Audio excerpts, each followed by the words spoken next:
करने को तैयार है। 5 अगस्त को पीएम मोदी के अयोध्या जाने के आसार हैं और अयोध्या में भव्य मंदिर के निर्माण की संभावित तिथि तय हो गई है।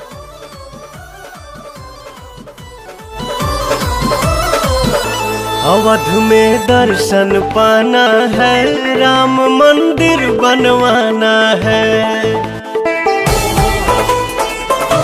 अवध में दर्शन पाना है, राम मंदिर बनवाना है।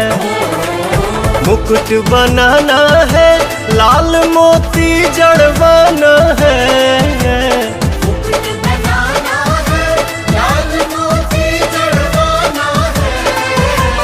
मुकुट बनाना है, लाल मोती जड़वाना है।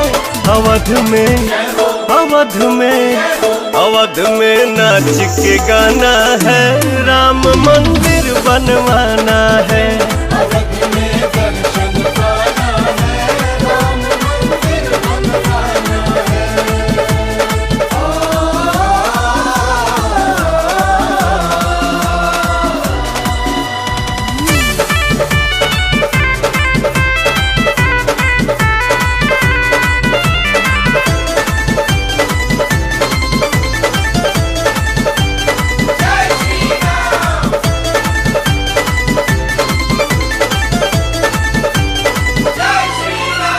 राम राज्य का सारा सुख कलयुग में लाना है। हाँ, राम राज्य का सारा सुख कलयुग में लाना है। हिंद के कोना कोना में भगवा लहराना है। अवध में कीर्तन गाना है, राम मंदिर बनवाना है।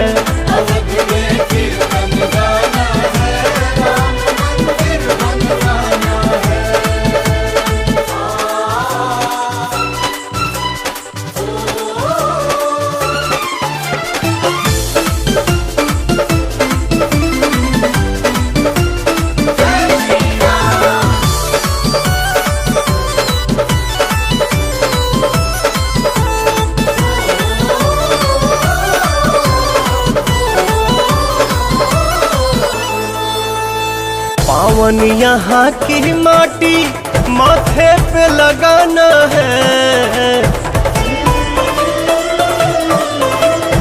पावन यहाँ की माटी माथे पे लगाना है। सोए सारे जन्म जन्म के भाग्य जगाना है। अवध में धुनी रमाना है, राम मंदिर बनवाना है।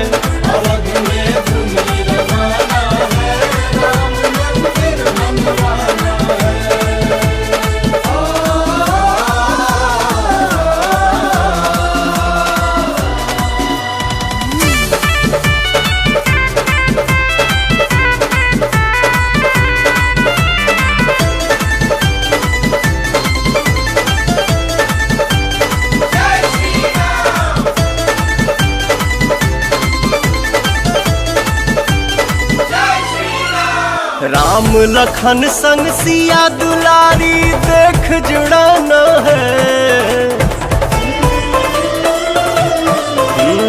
राम लखन संग सिया दुलारी देख जुड़ाना है।